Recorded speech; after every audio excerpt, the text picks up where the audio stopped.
Brazil is a super vivid example here. Things can change right as we speak.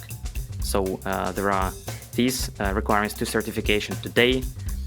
In 2 months, they can be modified a little bit, but this a little bit means, you should just throw 30% of your extra dev work done so far out of the window. This podcast is sponsored by Pragmatic Solutions, the player account management platform chosen by today's smart betting and gaming operators. Don't let technical constraints delay you from achieving your business goals. Expand your business, boost your margins, and dominate the market in any leading regulated jurisdiction with our powerful, flexible, and secure iGaming platform. Enjoy its extensive marketing tools, compliance protection, real-time data, and a wide portfolio of over 1,000 industry providers. It's time to upgrade your technology. Let Pragmatic Solutions show you the modern approach. Visit pragmatic.solutions and join the smart thinkers. This podcast is brought to you by Pragmatic Play, a leading game developer providing player favorites to the most successful brands across the industry. With an award-winning multi-product portfolio of slots, live casino, bingo, virtual sports, and more, Pragmatic Play is powering up new possibilities of play through one single API. Visit pragmaticplay.com and discover your favorite every time.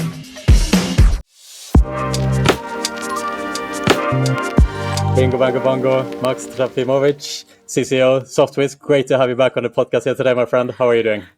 Doing fine, doing just great, despite the high load in general at this time of the year. And yeah, very glad, extremely glad to be back here too. Absolutely, my friend. And it hasn't escaped anyone that SOFTSWISS has released the 2024 iGaming trend report. I told you this before the recording here. I asked my girlfriend yesterday, I showed her the front cover of the report, and I'm like, have you seen this report? And she's like, yeah, I see it all over the place. And everyone else, you guys have done such a great job. First of all, putting this report together.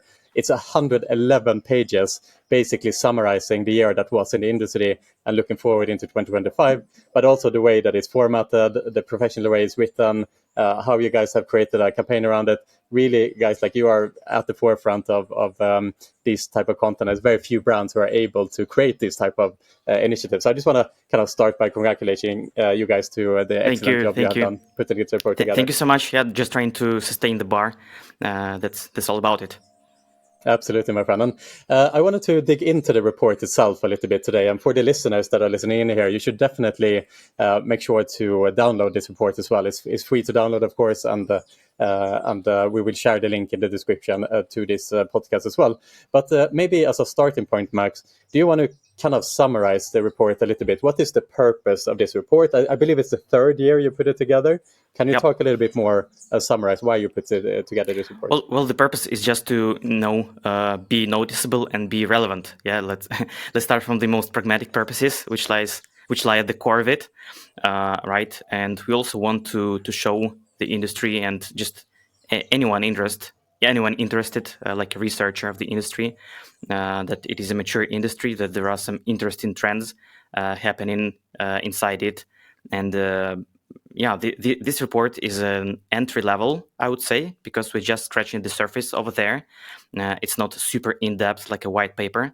However, by being so high level, it pinpoints, I think, quite correctly the trends or the macro trends that have been going on or that are only emerging in 2025 and onwards. So our goal is just to show that things are happening, and just like you mentioned, we feel that there is some lack of this kind of content in the industry at such a professional level. So we're here at your service. Yeah, brilliant. And what I really appreciate about the content is you are kind of covering the entire industry. And as you say, it is fairly surface level, but you are explaining, for example, what is a sweepstakes casino? What are social casinos? what is open banking, for example, or PSD5 and these type of things. And these are quite simple questions if you live in that world. But for any iGaming professional, we hear about these concepts, and there are many of them that we don't really understand, let's say, because they're not in our domain. So I really appreciate the fact that we can get a really good high-level picture of the entire industry and the current trends within it.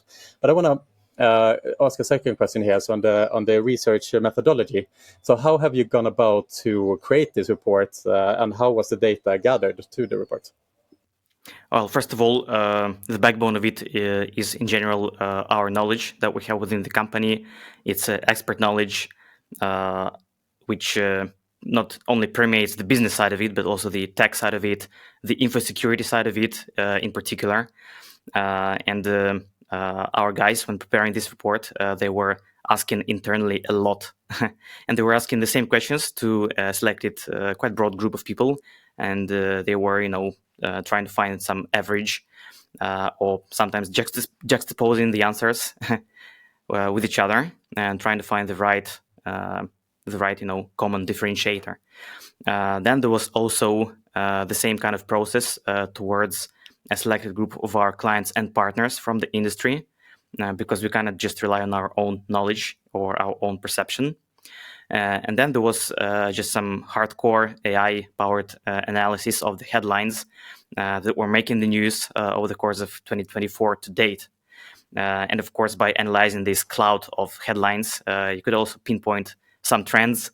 You could pinpoint some, buzzwords and some hype marks, but at the same time, some trends become clearly visible, such as with the already mentioned sweepstakes.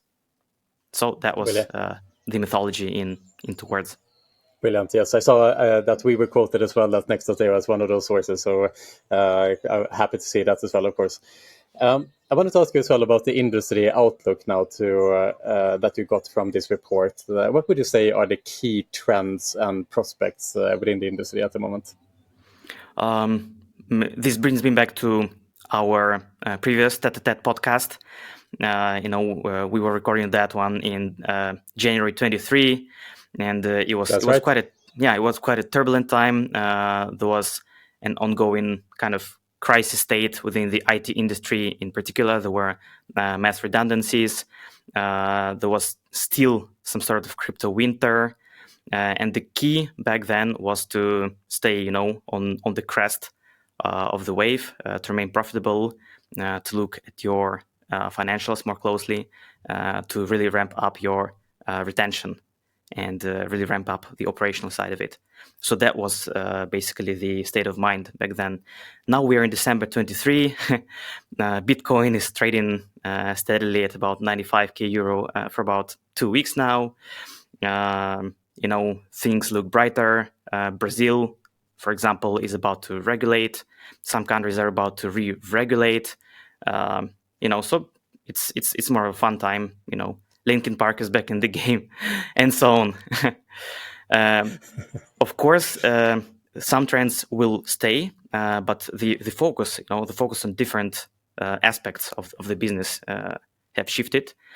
So I think 25 will really be marked by the word regulation and re-regulation, because we are expecting Brazil, we're expecting Chile.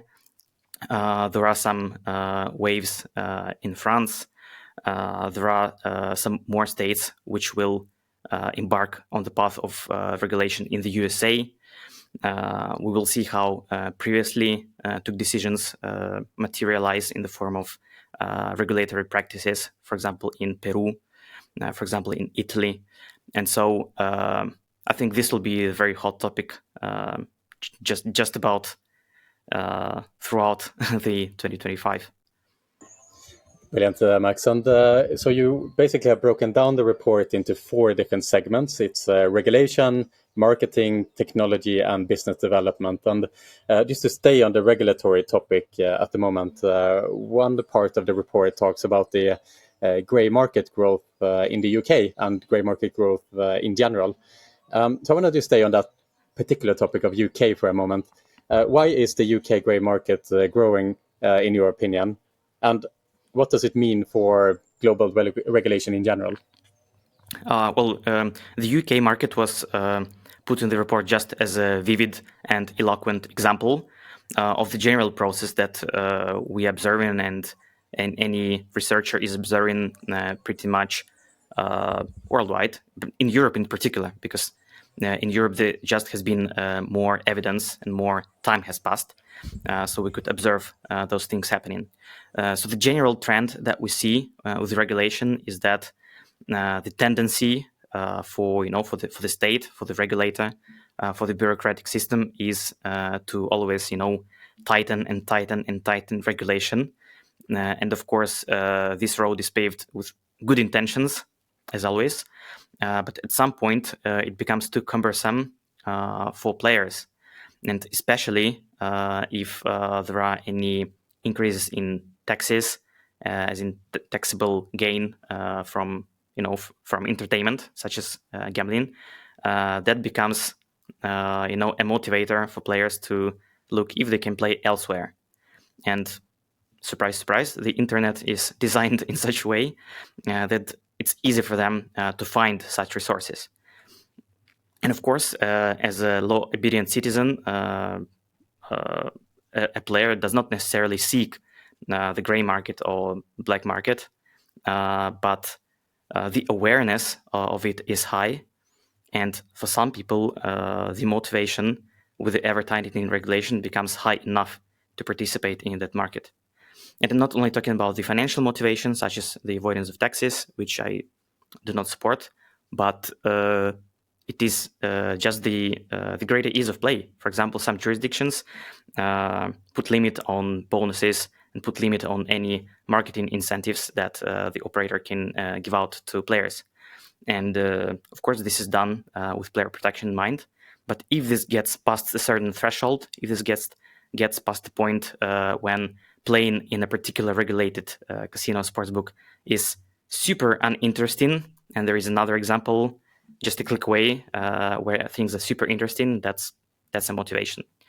And so it's very hard to calculate. We can only guesstimate, but the gray market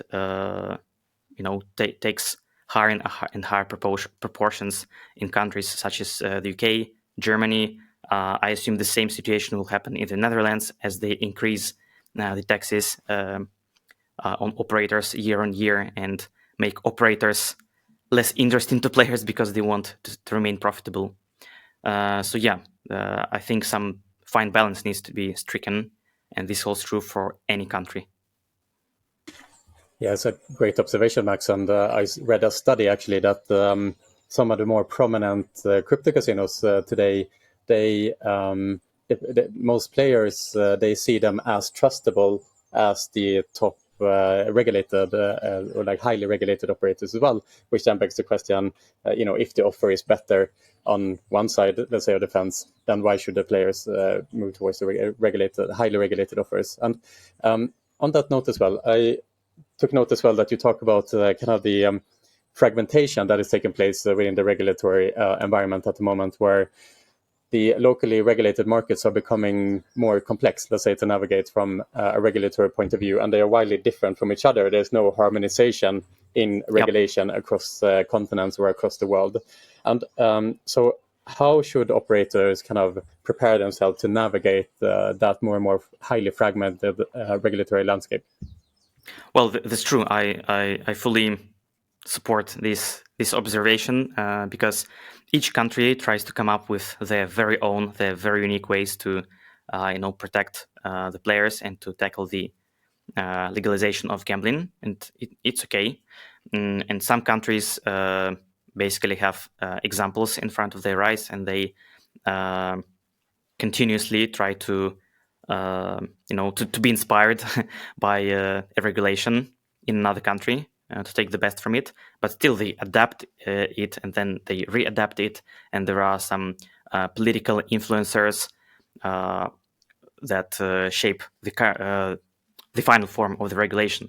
And so as a result, each regulation is super unique, and this uniqueness is just uniqueness. There is no thought into it. There is no reason why it is so. It's just by nature. And of course, it would be really, really cool if there was harmonization of gambling legislation, for example, across the EU. Why not? That would be great, and that would not mean less protection of players' rights or consumers' rights. That would just mean more transparency for everyone, especially with the with the principle of the free flow of goods and services within the EU. But we are far from it now, and I hope to live to that moment. When it comes to your question, what operators should do, they should just understand that each jurisdiction is unique. Of course, the basic principles that you should impose some responsible gaming measures, that you should exchange data with some state authorities. These basic pillars are the same, but the implementation of them is super different, and the technical implementation of them is super nuanced. So you cannot just copycat different implementations. And so the most tech-savvy platforms will win here. And this is why at SoftSWISS we try to separate anything that goes into regulatory reporting in the separate technical track, anything that goes into responsible gaming in the separate track, so as to be more flexible here. Because if an operator would like to enter 5 new markets per 1 year, it is quite an ambitious task, and a lot of technical and dev work should go into it. And this work should be multiplied by some factor of development risk and of regulatory risk as well, because especially new gaming regulations, and again, Brazil is a super vivid example here, things can change right as we speak. So there are these requirements to certification today. In 2 months, they can be modified a little bit, but this a little bit means, you should just throw 30% of your extra dev work done so far out of the window. So things are like this. Yeah, brilliant, Max. And I really agree with you on your take that what if the European Union would kind of harmonize all the different locally regulated iGaming markets into one kind of harmonized regulation, just like what is happening on the crypto side of things, right? Where through MiCA, MICA, Europe is creating a kind of harmonized kind of crypto landscape. And that's a good analogy, because we can go to the anti-money laundering. It's a framework, and each institution should invent their own policies. But the framework is there at least, and it makes things a lot easier rather than the absence of such a framework. So something like this that goes into high-risk businesses could also be of use to the EU population ultimately. Brilliant, Max. And I would even say so far that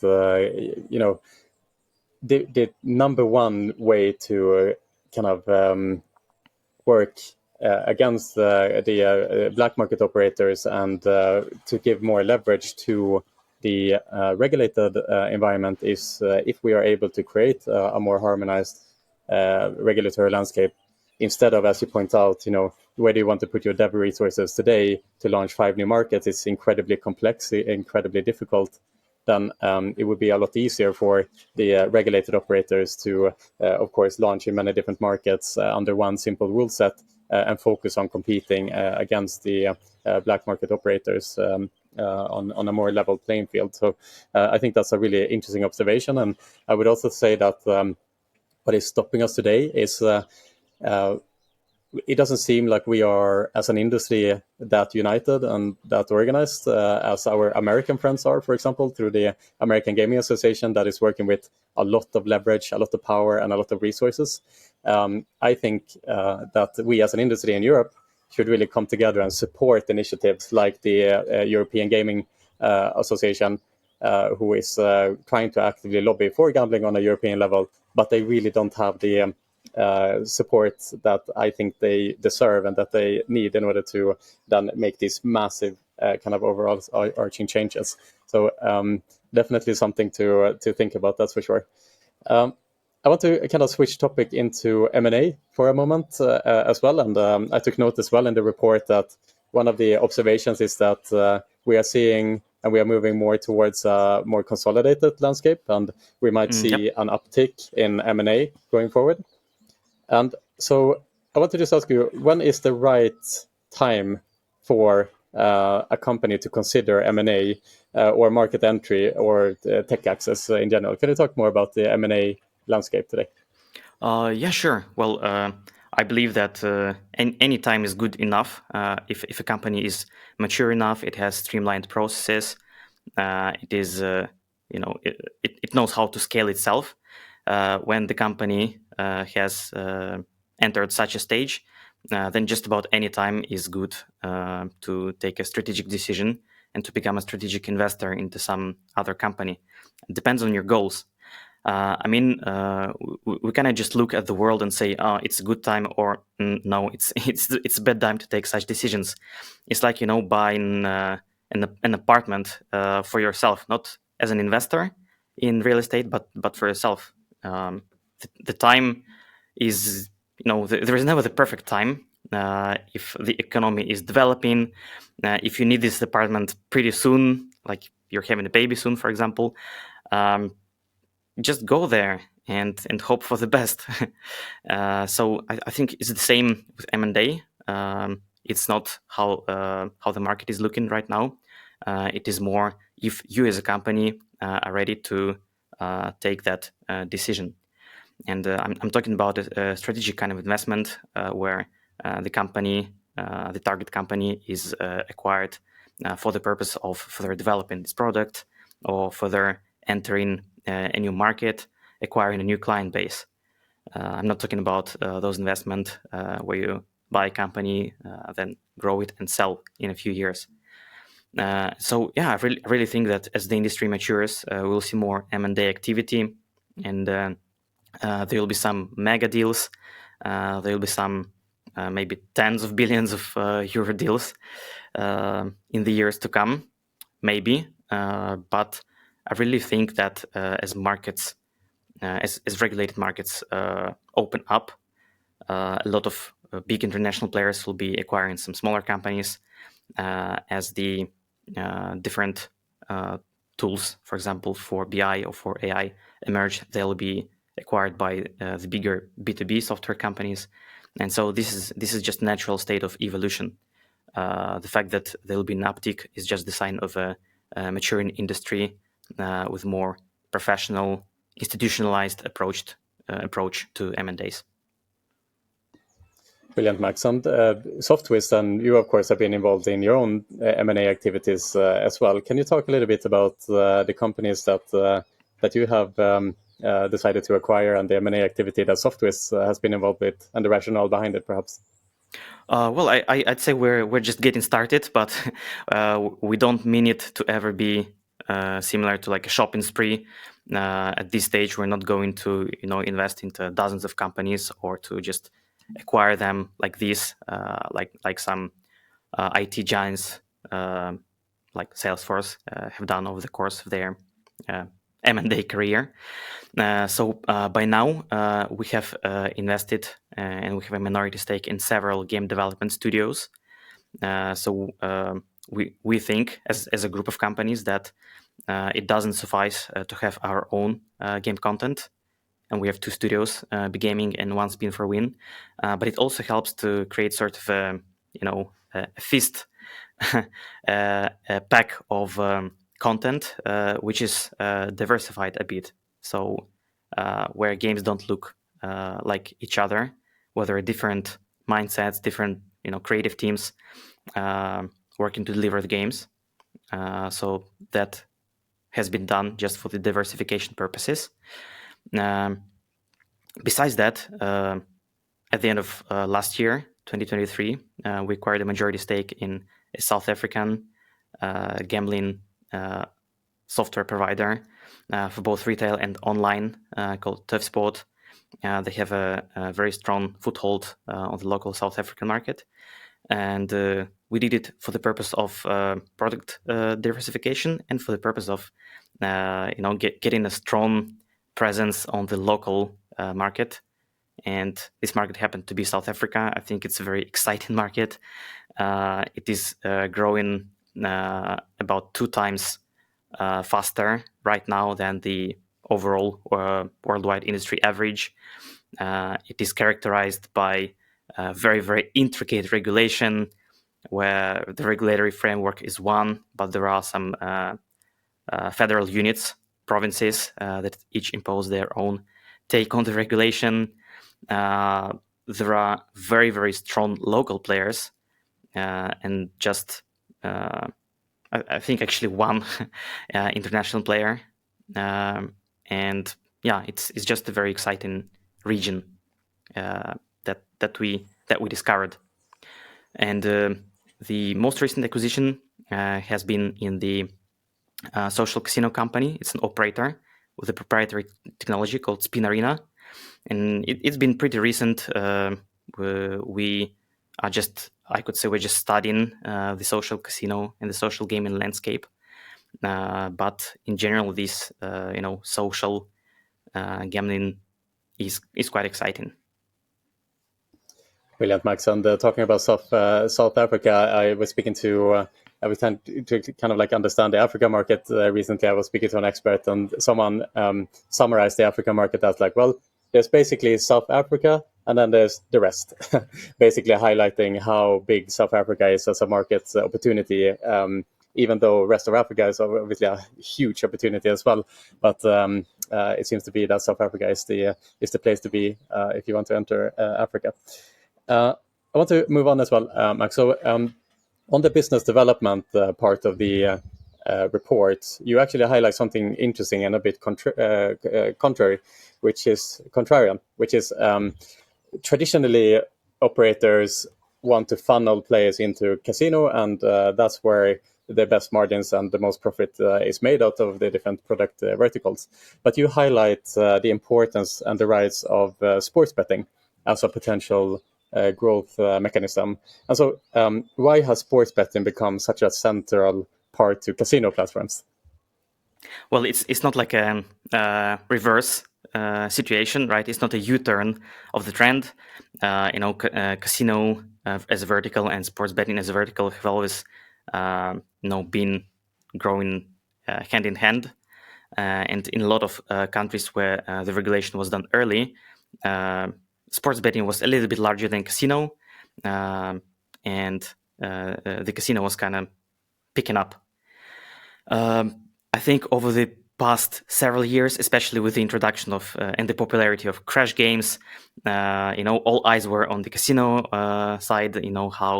How the audience for this vertical is growing, how it's becoming younger, and how the games are evolving into a more exciting opportunity rather than just those reels.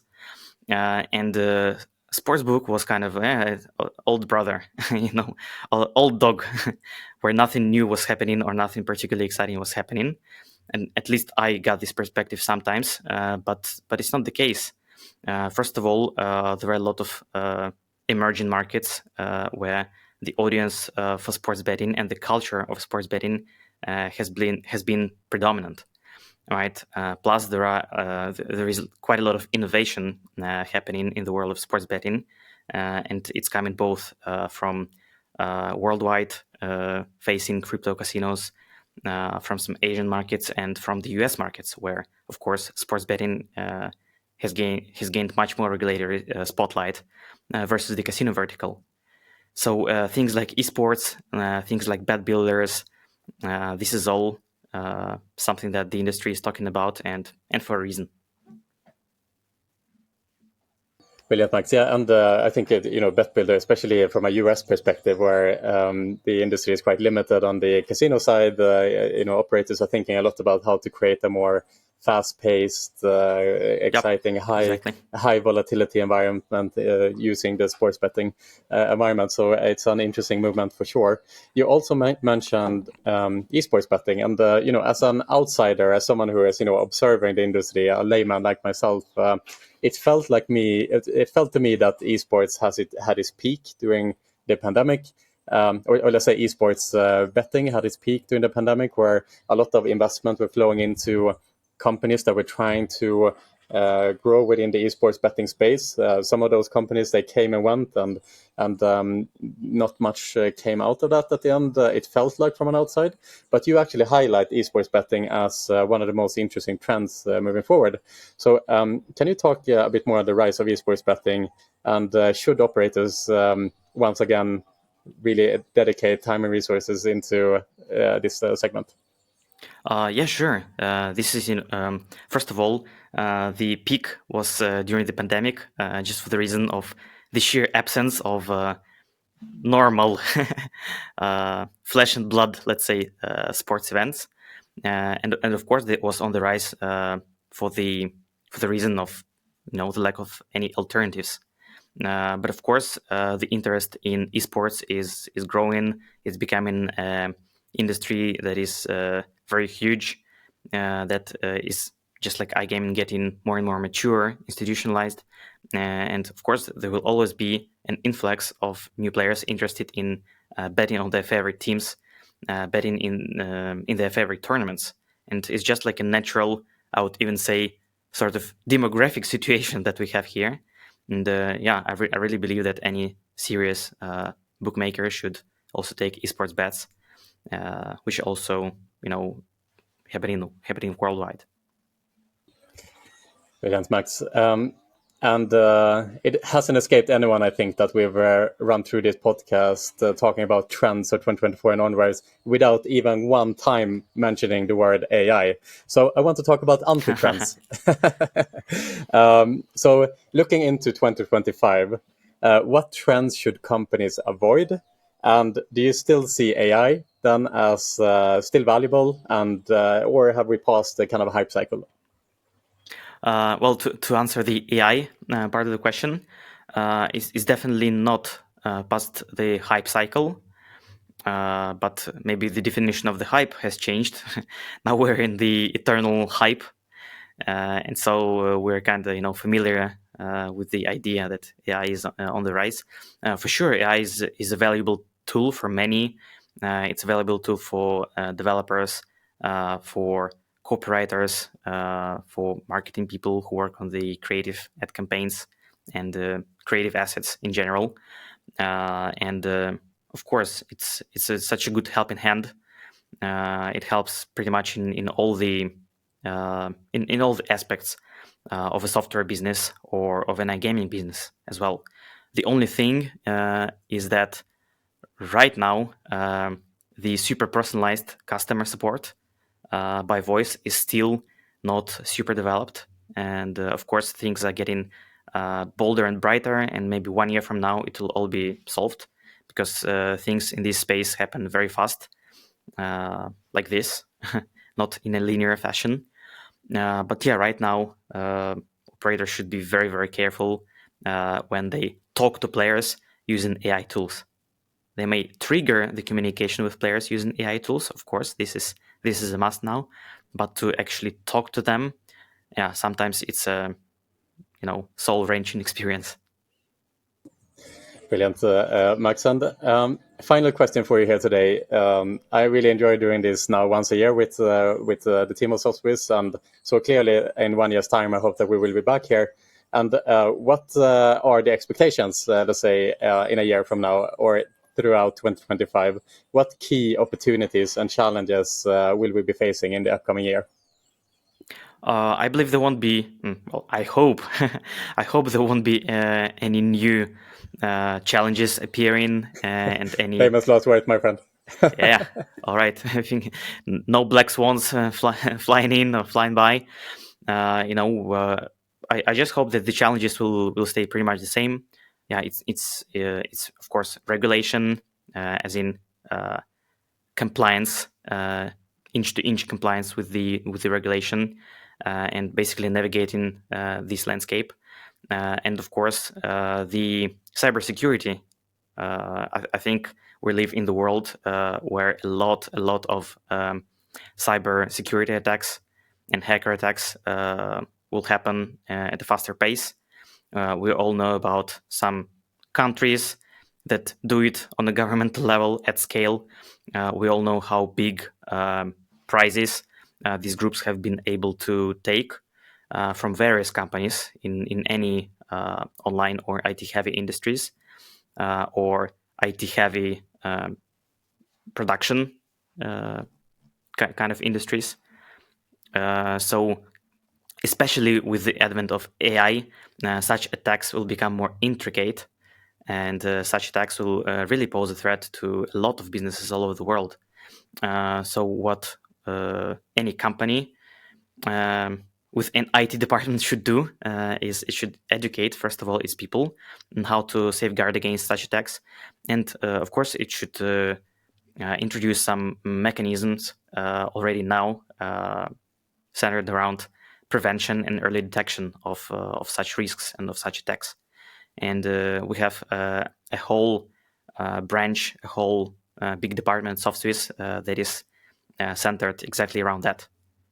And I couldn't stress more the importance of it all, because this is a risk that is somewhere on the side, but if it hits you, then a company can be out of business.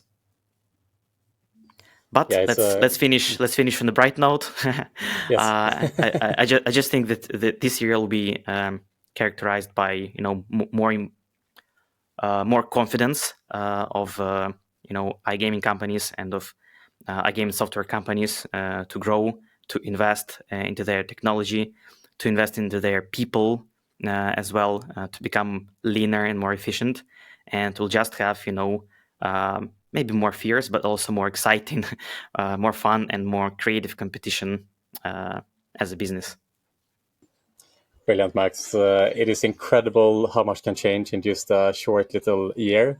And I always say that the iGaming industry is like the time is like dog years. That one normal year is like 7 years in the iGaming industry. So the only thing that is constant is change. And when we do this podcast in a year time from now, I'm sure we will have a lot of interesting things to talk about. So Max, once again, thank you so much for donating your time today, and really great work for putting this report together. It's a gift to the industry. It's a Christmas gift, if you will, to the entire industry. And anyone who's listening to this should definitely take the time to download and report and read this 111 pages long report on the industry. So thank you so much, Max. Thank you so much, and to everyone listening or joining us for this podcast. Just have a good rest of the year, and all the best for 2025. Merry Christmas.